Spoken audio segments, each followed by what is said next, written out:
Well, hey there, welcome back. So where we got to last week, Paul was just reminding or maybe re-establishing for the Philippians what it means to be the people of God. And that's what this whole letter is really about. It's it's answering the question of what does it mean to be the people of God, especially in the face of opposition that is coming from the group of Judaizers who are saying, well, to be the people of God, it's to be Jewish. You have to be circumcised and all of these things.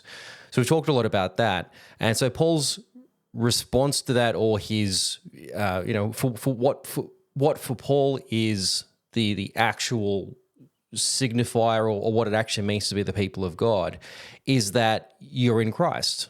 It's really quite that simple, and that Christ is in you. If that's the case, then you're saved, but the job's not done yet.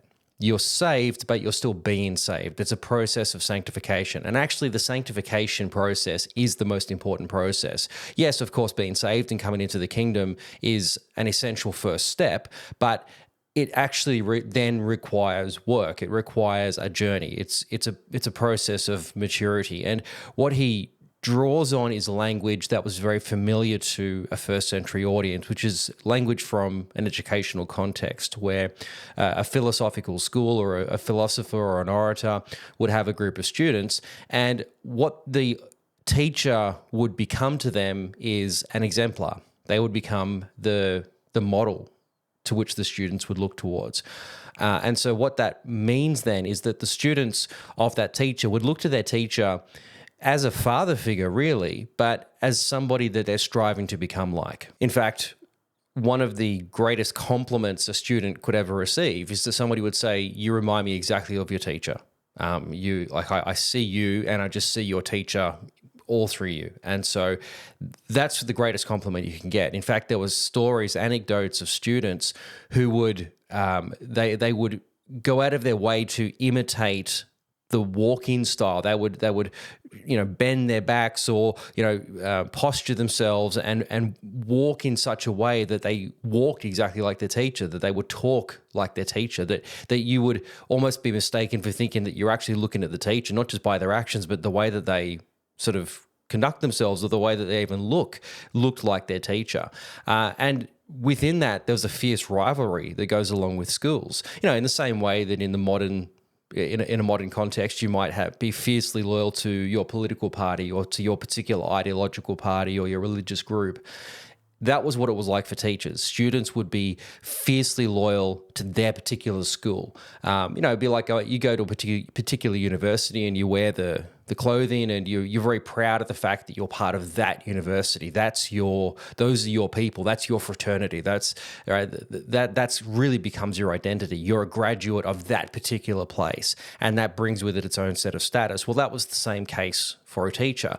You would boast about the fact that this is my teacher, and when people go, "Whoa, that's your teacher. What's that like?" And just by virtue of being associated with that teacher, that gives you this a sense of expectation that we know the sort of person you're going to be like because we know your teacher. And the rivalries could get quite violent at times. Again, in the same way you see political clashes or clashes between fans of sporting teams, fighting over, who's got the best team or whatever it might be. You would have students that would get into brawls over who the best teacher was, and if they meet each other in the street, there could be brawls breaking out because they're from rival schools. So it was a very serious business, and what it all comes back to is the teacher himself was the exemplar. That's what you're striving to be like, and so there's a sense of not just loyalty but almost reverence. There's almost a sense of worship of the teacher. It's that you are everything I want to be in this world, and you can do nothing wrong and everything you do is right, and I want to do exactly like what you do. It's that sense of total devotion to a particular person, and not just their teachings but their way of life. In every possible way you want to be like that person. And so we see this when Jesus calls the disciples.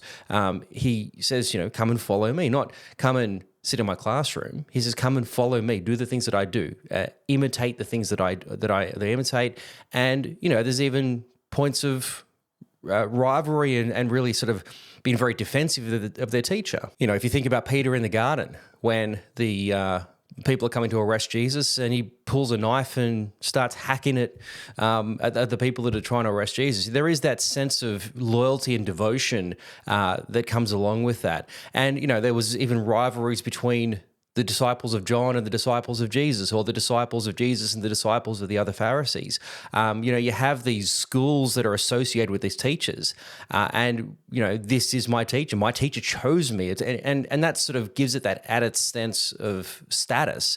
Is that a teacher chooses you? You don't enroll in their class; they have to choose you. They take the students that they want, and particularly if they're a famous teacher, they'll only pick the best students. So that in itself brings with it its own set of status, its own sense of status.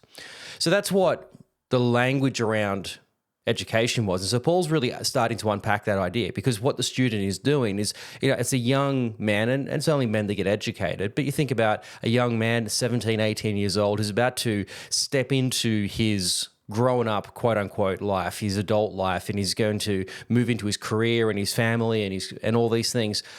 You're finding somebody who's going to show you how to do that journey well. That's what the teacher's job is. Their job is to, in the Christian sense, disciple you. So we take that word from the Latin discipulus, which means a student, and it's the same process. It's, I will show you how to live properly, how to live in the most flourishing way, because I myself am doing that, and so let me show you how to do that as well.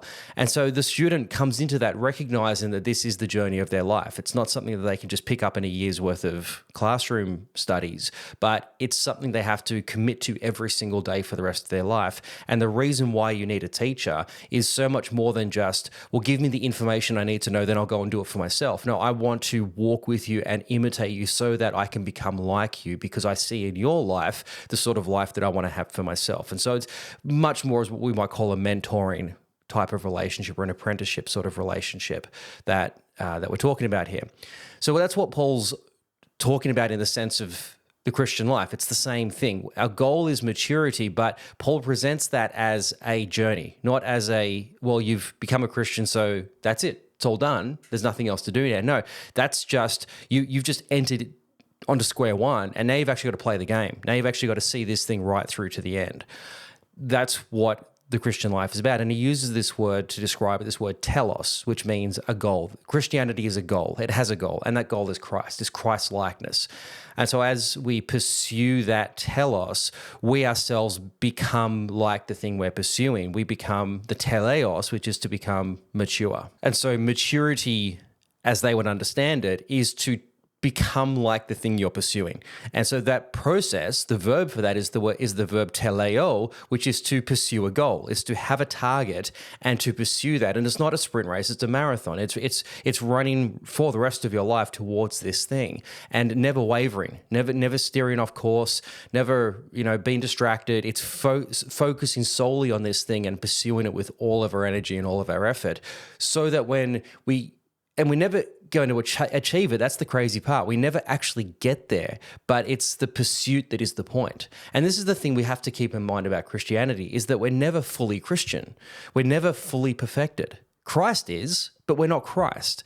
Our pursuit is him, but we don't get him in this life. We don't become like that in this life. We are a constant work in progress. Every day is moving towards the target, and we will continue to do this.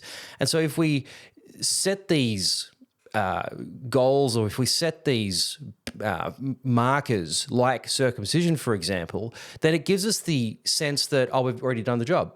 I've become a Christian. I did the circumcision. I ticked the law boxes. I'm done. That's it. I'm perfect. I'm mature. I've reached the goal. No, you actually haven't. And what that is going to create in you is a pride, which is actually going to be counterproductive to the whole process, because to do the process, you have to be humble. You have to recognize that you can never get there, and you need God every step of the way. And unless you have that as a starting point, if that's not your attitude, then you're not even really going to get off the starting line, because you have to acknowledge that you can't do it apart from Christ. You couldn't even save yourself apart from him, let alone become like him apart from him. So it requires that humility. But if you start to add into the mix these things that you can achieve by yourself, then it's very easy for that to become the benchmark and say, well, I'm a Christian now because, look, I did the thing. And so therefore I've hit the target, therefore I'm mature. So that's the model that Paul is starting to unpack here. Again, what we looked at last week was a reminder, I guess, to the Philippians that this is what maturity looks like, that it is the pursuit of this goal. And so Paul holds himself first as an example, and he says in verse 13, he says, brothers and sisters, I do not consider myself to have taken hold of it, but one thing I do, forgetting what is behind and straining towards what is ahead, I press on towards the goal to win the prize for which God has called me heavenwards in Christ Jesus. So Paul is their teacher. He's their pastor. He's the apostle that started that church. And so obviously he is their exemplar. He's the model that he holds out in front of them that they should strive to be like. But his point is very clear. He says, even I haven't made it yet. So if you think you've made it, then something is wrong because you haven't, because even I haven't made it. And I know what the thing is. I know what the goal is. Trust me, I know what this is meant to look like. And I'm not there yet. So if I'm not there yet, I'm pretty confident you guys aren't there yet either. And of course, that's not what the Philippians are thinking. What he's doing is that he's holding that against the alternative that they might be presented with, which is that just do these things by yourself and you'll get there. It's kind of like a shortcut, a hack to maturity or to perfection. Just do these couple of things and you'll be fine. Paul says, no, it doesn't work that way. And if it did work that way, then not only am I perfect, if it's somehow possible to be even more than perfect, that's what I'd be, because I'm better than all of those guys. But that's not it at all. So that's not it. What it is this thing. And I'm telling you from my point of view that I'm going for it pretty hard, but even I'm not there yet. I'm still pursuing after these things, and I know what my weaknesses are. I know what lies behind me, and I need to ignore that because, you know, the fact that I used to murder Christians, that can weigh on my conscience pretty heavily. I've got to strain towards what's ahead. So I'm not there yet, which means that you guys aren't there yet, and so you need to at least recognize that that's where we're all up to. And so he says all of that as a counter to the false teachers and the alternative that they're bringing. And so he brings it now back to the Philippians and he says, all right, that's what it actually is. Now there's the question of, do you believe me? Do you actually trust that what I'm saying is still correct? Because you might have been influenced by these other teachers and you might be buying into their idea, and they're presenting to you a counter idea, something opposite to what I'm telling you here. And so if you are you can't have it both ways. You can't follow them and follow me. But to follow me, you got to trust that what I'm saying is true. So how do we know? How are we going to measure that? You know, do your trust in me? How is that actually going to be measured? Well, he says in verse 15, he says, all of us then who are mature should take such a view of things. And if on some point you think differently, that too God will make clear to you. Only let us live up to what we have already attained. Okay, so a little bit of advice. If you're a preacher or you teach a Bible study or you're in a position of teaching or authority over other people, there are things that Paul does that we should be very careful about doing ourselves. Paul has a special dispensation to do things, to get away with things, because he's the Apostle Paul. He's pretty high up there. He's pretty awesome, and he can get away with things that if we tried to get away with would just be nothing less than arrogance and pride. But Paul can get away with this, and this is one of those examples. He says, okay, this is how you know you're going to trust me. If you're mature, if you're actually on this journey, then you'll know that what I'm saying is true. The proof of what I'm saying is that if it makes sense to you, then it's true. It's if you actually are mature, if you actually are on the right path to God, you will recognize that what I'm saying to you is true and the way that I'm doing it is true. So he says, all of us then who are mature should take such a view of things. If you actually are mature, you will agree with me. If you disagree with me, that actually means you're immature. So now I'm thinking about this in the context of a sermon. You finish preaching a sermon and you get to the end and you say, all right, so if you're a mature Christian, you would recognize that everything I just said there was the word of God. And if you disagree with me, that's because you're not a Christian. I mean, you've got to have a lot of trust in your congregation before you can get away with that kind of stuff, right? That's pretty out there.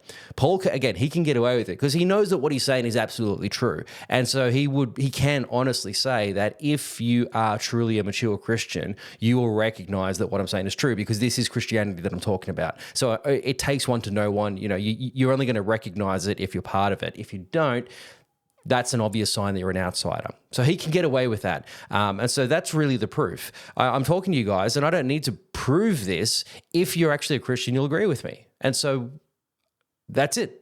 There's nothing else that needs to be said. But for those of you who do disagree, for those of you who might have a different opinion about this, that's okay. God will fix you.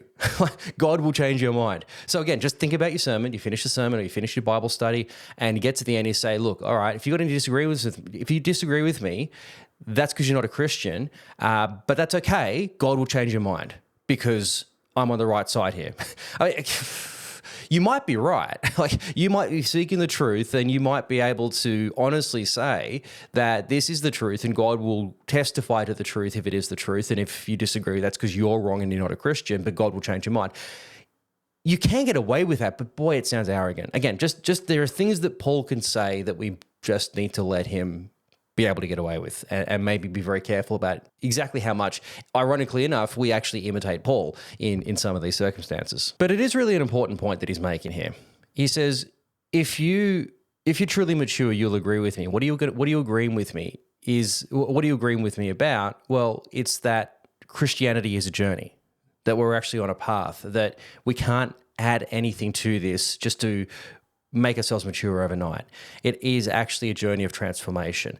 That is the point that I need you to agree with. And if you have the Spirit, if you're actually on this journey, and that's the thing to remember too, if we're all walking this journey, then we're walking the same journey. And we recognize the road. We recognize, yeah, I know that this is the way. I see Paul further up the road. That I get that, like that. So I'm sort of walking behind him, but I recognize the road he's on because I'm on the same road. So I'm already in agreement by virtue of being on this road with him. So that's not a hard thing to have to assent to. It's only for those that are on a different path or going the opposite way that have to realize, oh, actually, I'm not going the right way here. But for Paul, the point again is to simply say, if this is what maturity is, maturity is a goal. It's not a place. It's not a destination. We're always moving towards it. And in doing that, becoming more mature, but at the same time, never been fully matured. And so I think it's such an important thing for us to keep in the forefront of our mind when we're doing our own journeys, because we're all on the same journey. We're all doing this Christian journey. I'm assuming everyone's doing the Christian journey that's listening to this. And we recognize that the journey is to become Christ-like and to become that for which Christ has created us to be. So Ephesians 2:10, God created you to do good works which God... So you're creating Christ Jesus to do good works which God prepared in advance for you to do. We are all made for a purpose. We're all created for something, and it's our job in life to discover what that thing is. So therefore, we all recognize what that journey is. But what it also reminds us of is that we need to be really careful about who we set before ourselves as exemplars. And I say that because I think it's very easy for us to hold up as exemplars people whose lives we don't actually know.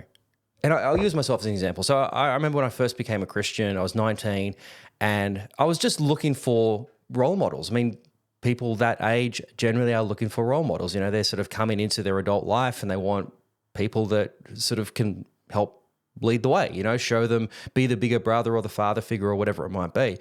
And so as a Christian, I was looking for that. I was looking for those people. And what I always defaulted back to was just to look at people's behavior at church. And so I'd see the way that they would conduct themselves at the church service, or I would, talk to them after church over a coffee, and I would hear them just talking about their lives. But when you're in those sort of conversations, you're only ever hearing the highlights. The problem when you meet somebody, unless they're like completely mentally unstable, they're generally going to just give you the highlights or just the more positive sides. They're just going to give you the anecdotes that at least paint them in a relatively normal or even a positive light. They might exaggerate certain points, but you're only going to get the best version of them because they might not even be aware of what the worst version is, or they might even be aware of what some of the faults might be. And so you're only ever going to get the highlights. And if that's all you know about the person, then they actually become a false model because they seem perfect. Everything about them seems perfect. I remember standing out in the car park outside of church, and you'd see the sort of car they drive, or you'd sort of see their family, or you'd see these things, and they look like they've got it all together, and that everything is going well. And they tell you these stories about their lives and just some of the achievements or whatever it might be, and you think, that's what I want. I want all those things that you've got, but you don't actually see the journey. You don't see what it's taken to get there. You don't recognize, just the losses and the struggles that they've been through in order to get that. And you're not even maybe necessarily getting the true version of the facts. It might be exaggerated, or it might just be, polished in a way that makes it look like everything they did was right, and everybody else that might have done something, anything that might have gone wrong in their life was because of everybody else's fault, or, the sort of thing that I'm talking about. But most importantly, that is not an exemplar. That's not actually, now, it could be the case that person is at the bottom of it actually a really good person to look up to it and have as a role model.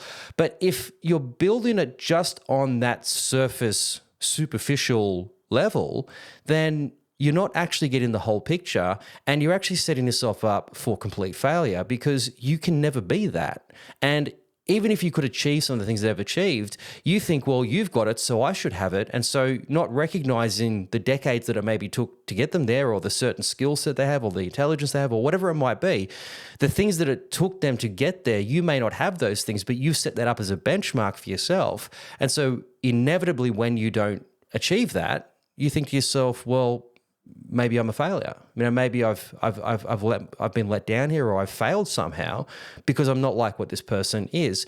And the real mistake that we've made there is that we've taken those superficial surface things and said, that's maturity. If I do those things or have those things like that person has, then I will be mature like them, because I look at their life, I see them as having some sort of success. They must be mature. They must be perfected in some way. I want that for myself. So therefore I need to go and do those things, and I will have the same success and maturity that person has. But again, as I say, we're not seeing the full picture.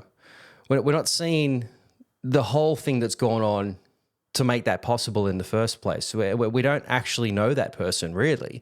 We've only got a very selected perspective of that person's life. So I use that just as an example, because I remember so many times with so many people that I met, and I look at them, and what would inevitably happen would be that I'd look at these people, and particularly the way they performed at church. And I say performed in that the way that they perform their spirituality. They were genuinely spiritual people, don't get me wrong, and genuinely loved Jesus and all of that, and were genuinely experiencing God, don't get me wrong.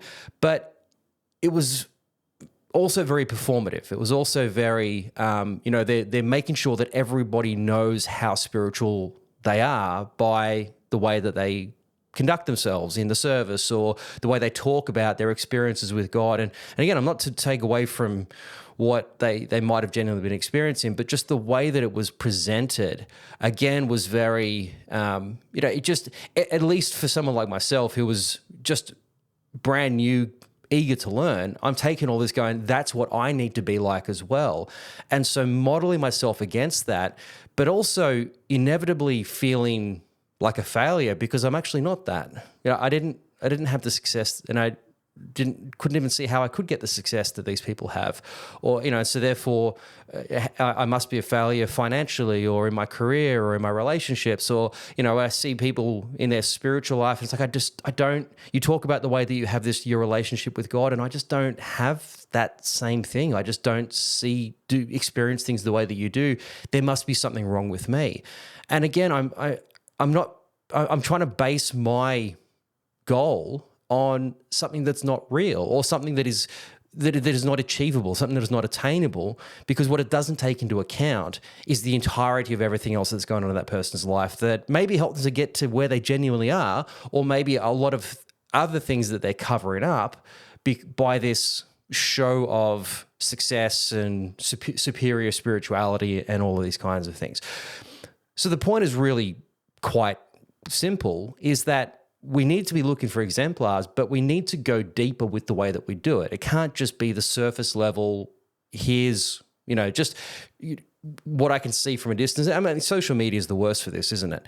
Where you have people that are presenting this completely polished or completely photoshopped image of their life, and quite literally in some cases.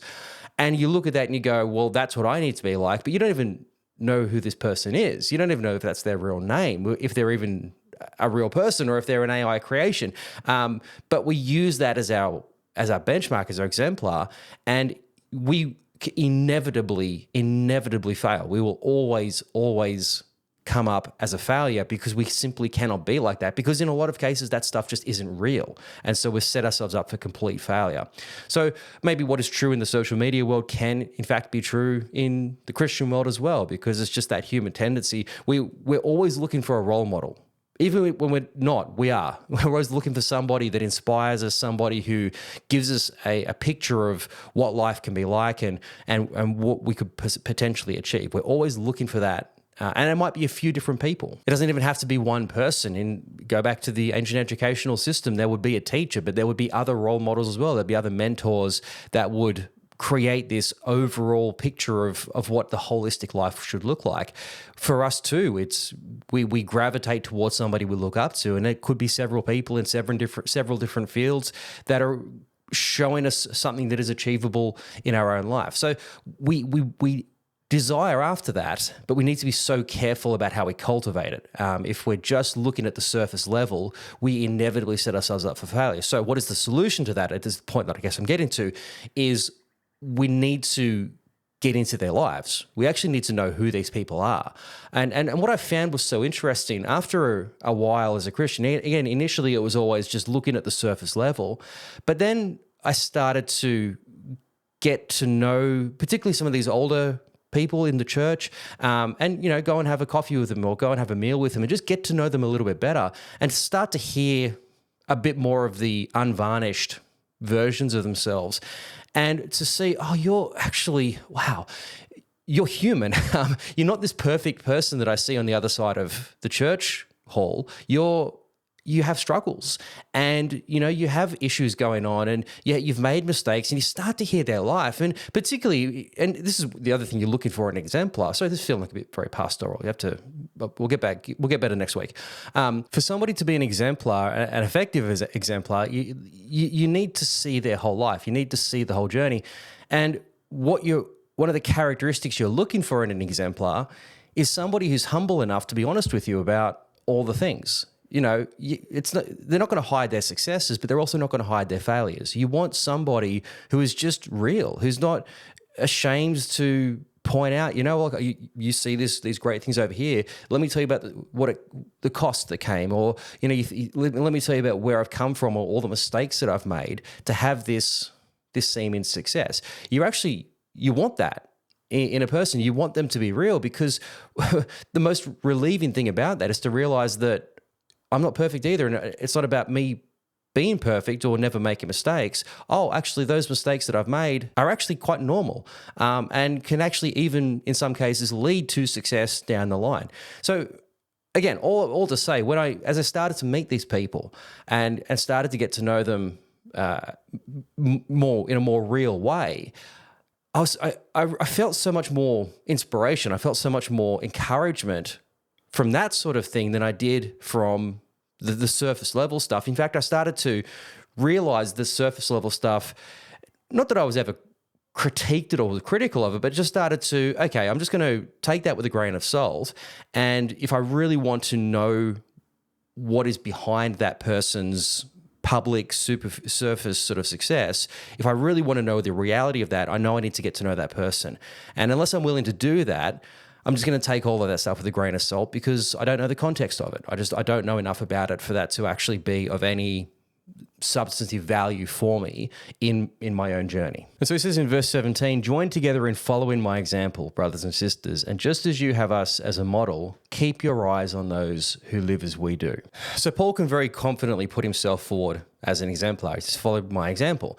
I'm not your savior, but I'm somebody who can show you the process of sanctification, because I've been on this journey for a long time, and I can confidently say that I'm doing it pretty well. Paul will be the first to admit his mistakes, but at the same time, he knows that in the overall course of his journey, he is still on the right path. And this, I mean, it's such an important thing to keep in mind about Paul's life is, we've got mistakes. We've got baggage in our past. He murdered Christians. He did that before he was a Christian, and that was what actually set him on the path towards Christ, and the rest is history. But he used to murder Christians. That is a big thing to have to carry. And Paul is open about that. I mean, it's not hard not to be when the whole Christian world at the time knew that fact about him as well. But Paul never shied away from that. And yet he could still confidently say, nevertheless, still follow my example. Still trust me that I'm on the right track. Yes, I've made mistakes in the past. And let me tell you about them. Let me tell you what I learned from those.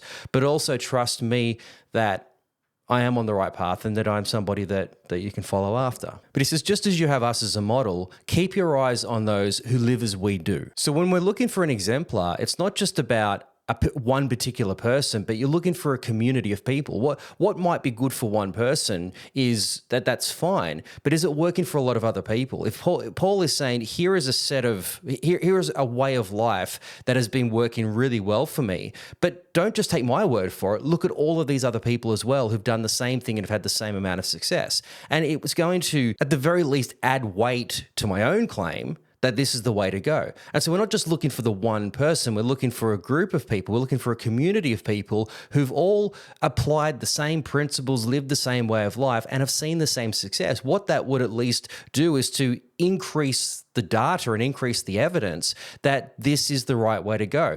You can try something and it can work for one person, but then work for nobody else. And so, great, it worked for them, but it's not something that may necessarily work for me. But if it's working for everybody who's trying it and trying it properly, that's a pretty good sign that maybe this is the way to go. Maybe there's something in this, and it's more than just one person's testimony. Actually, there's a lot of people who've had the same success, and therefore, maybe this is worth looking at a little more closely. And so he says, keep your eyes on those who are living this way. The Greek word he uses is the word skopeo, which is, think about the word, to scope something out, to literally examine something as closely as you can, to spy it out, to look at it from every angle and examine it, test it out. Don't just take the surface level success as the only proof that you need. No, get into it, get into the weeds and see where its weaknesses are, where its strengths are, understand everything about it, and look at the lives of the people, all of the good and the bad and everything that's going on, before you hold them up as an example of how I should live my life. Take a very close look. And again, I mean, this sort of really counters the social media way of life or the way that we find exemplars on social media. We look at a photoshopped image on Instagram and say, that's the life that I want. We're just glancing at the surface level of something that's not even real. We're not even getting close to getting behind the scenes to what the reality of that thing is. And often when you see the reality behind the picture, it's often quite disturbing. It's actually very dark in a lot of cases. And you sort of look at that and go, you really want to have that to get that's mental. That's crazy talk. No, so Paul says, go and look at these people and look at their lives. Go and talk to them. Get to know them. Go and hear from them, hear their experience and hear their journey, and understand the full context and see from that perspective, there is something in this. What these people are doing must be working, because particularly when you hear the negative side of their life and you see what Christ has done through that, or even in spite of that, you realize, there is something powerful in this. And I'm even more convinced of that now because I've seen so much more closely at this person's life. I remember this was a bit of a journey for me as well when I started getting into the academic world. So I started out, when I was saved, I wanted to get into ministry and be a pastor and a preacher and all of that. And so, particularly as a young Christian, I was always looking around at the older Christians and just, people that are further down the journey than me, which, if you're saved for more than a week at that point, you're further down the journey than me. But it was just trying to get a sense of what the Christian life should look like. But then as I started my studies and I got into the academic world, I had the same situation again. I sort of was reconfronted with this with this sort of idea of, what am I trying to be like? I was captivated by academia, and I was really just so impressed by the scholars, and particularly the biblical scholars that I was reading. And I've got, you look at these commentaries, these big, thick commentaries that these guys are writing, these women as well, of course, that are writing, and I'd look at and I'd see the names, and because there was no face to it, it was literally just a name on the cover, and there was all of this incredibly impressive work and hundreds of pages of research and all this stuff. That's like, I can never be like this. These people must be on some other planet. These people are like professors in these glamorous universities and, these prestigious, high-paying jobs and all this kind of stuff. And they must be just these extraordinary people that I could never be like that. I mean, my career began as a spray painter. I'm an automotive car painter. That's kind of my only sort of background. And so I'd coming from that background thinking, that's just a world I have no understanding about it, and knowing myself could never possibly achieve. But then as I got further into it and I started to meet some of these scholars, people, whose names that I'd read, and then actually met them in person. And a lot of that discouragement started to melt away, because the first thing I realized is that a lot of these scholars that are writing these incredibly thick books and great monographs and these sort of things, in a lot of cases, they're really old, which reminds me that, when I was in my late 20s, 30s, as I was doing this study, and even now at 45, I'm still relatively young in the context of what this journey in academia actually is, because a lot of these books that have been written and these great world-changing, well, not world-changing, but certainly they're making an impact in the biblical world, the people that are writing these books are very often in their 60s and in their 70s, and it's coming off a lifetime of research and a lifetime of thinking and a lifetime of teaching and experience. And all of that is culminating in these incredible books. They're not books that are written by 20-year-olds who are just super geniuses. I mean, these people are smart, don't get me wrong, but where these books are coming from is actually from a lifetime of thinking and really what this is a culmination of 30 and 40 years of research and thinking and teaching and all of this all coming together into these texts. And so when I started to actually meet these scholars, it made me realize, actually, I could be that one day, but it's going to take me 40 years to get there. But that's what the journey looks like. That's actually what it takes to get to that point. And so that's the journey that I need to step out into and actually, that's what I need to move towards. I'm not there yet. I may never get there, I don't know, but at the very least I realize, I'm not expected to be there right now. That's something that's going to happen much further down the line. But then the other thing that really encouraged me as I met them was that they're just humans. And one of the things I like to do, when I go to conferences, I sort of try as much as I can to go and have a coffee or go and have a meal with these people whose works I've read, I know the name, but I haven't put a face to the name. I just want to get to know these people. And so I ask them, just tell me about your church life. Tell me about your family life. Tell me about what does your world look like apart from the book that you've just written. I kind of want to get to know the person and just see the humanities and very often hear some of the struggles and just hear just the everyday life that they're living apart from all of this great scholarship, the struggles they have in their teaching jobs or whatever it might be. Hearing these stories and just again realizing, okay, I can relate to that. I can relate to the humanity side of it, and as a part of that, produce some of this work as a result of some of these life struggles or the journey that they've been on, all of these things. It just, at least for me in this world, it's very encouraging because it would be so easy for me just to go, well, think about what I was in the past. I was a tradesman, and then I sold bricklaying tools for a few years, and I had no idea what my life was going to look like. And now I'm here and looking at it going, well, how could I ever be like that? Well, actually, I can, if I do the same journey that these guys have done. Anyway, it's getting all very personal. But I'll finish with one more anecdote, and then we can sort of wrap things up here. So another scholar that I met, it was actually an Old Testament scholar. I'd never really even heard of him before because he's Old Testament, I'm New Testament, don't really read a lot of that stuff. But anyway, met this guy, and we were just a few of us from the college went out for a meal with him, and just a really lovely guy, probably in his late 60s, early 70s. And the thing that really stood out to me about this guy's story was he said, I'm only now writing the books that I've wanted to write for the last 20 years. For 20 years, I've had these books that I wanted to write, but I've just never had the opportunity to do it. And only now that my kids have grown up and that, I'm close to retirement or my teaching load is lightened and I'm actually at a stage of life where I've got a little bit more time on my hands, now is the time when these books are getting written. And I sort of probed him a little bit and he said, yeah, look, for the last 20 years, I've been coaching my son's soccer team and, taking the kids to school and doing all of the things that go along with being a father. And they just go along with being a teacher and helping students and supervising and marking and all the things that go along with an academic job. Those have been the priority. And so the books haven't been the priority, but now they are. And that's why, and because if you look at him, this guy, you would think, man, this guy's writing a book every year, and maybe he is, but that's only just started. But these are books that he's had ready to write for 20 and 30 years. So it's just all anecdotes, but I just remember taking away from that, actually, that's the stage of life I'm in. In this academic world, my time will come maybe 20, 30 years from now. There'll be some research that comes along the way, but there's other priorities right now. And so again, all that to say, this, in terms of this idea of an exemplar, the thing that we're looking for is we're not looking for the results. The results are important because they give us, the fruit is an indication of what kind of tree that we're looking at, if we're going to use this metaphorically.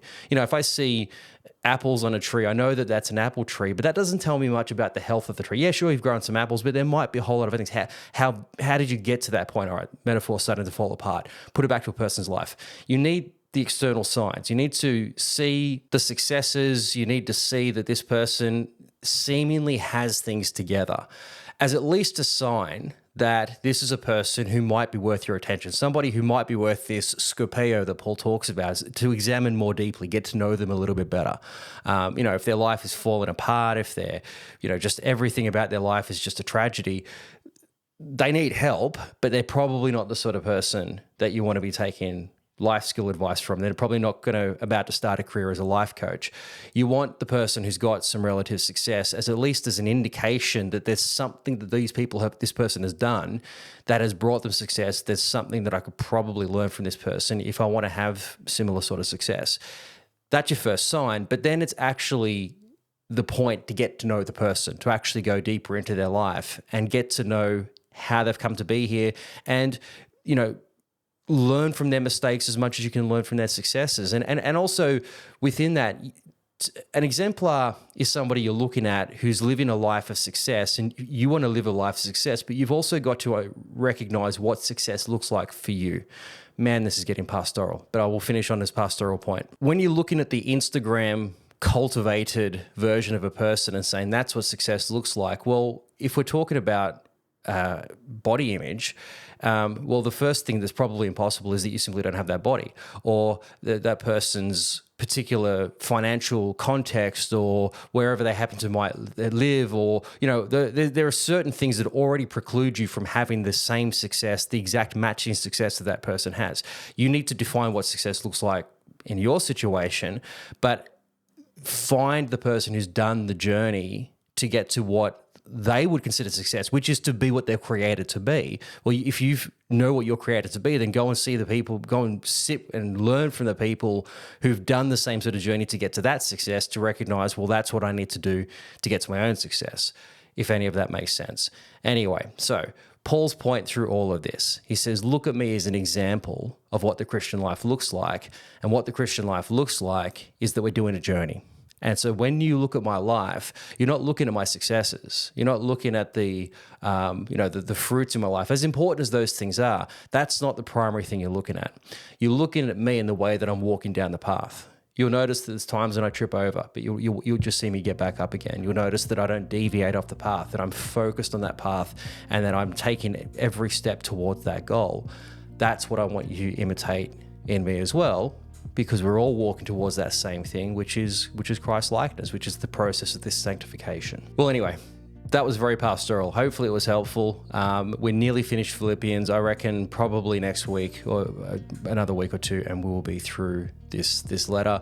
But anyway, hopefully you're enjoying this journey. Enjoy the rest of your week. Happy Easter for next week. We may not be here, probably the week after. See how it goes over the Easter break.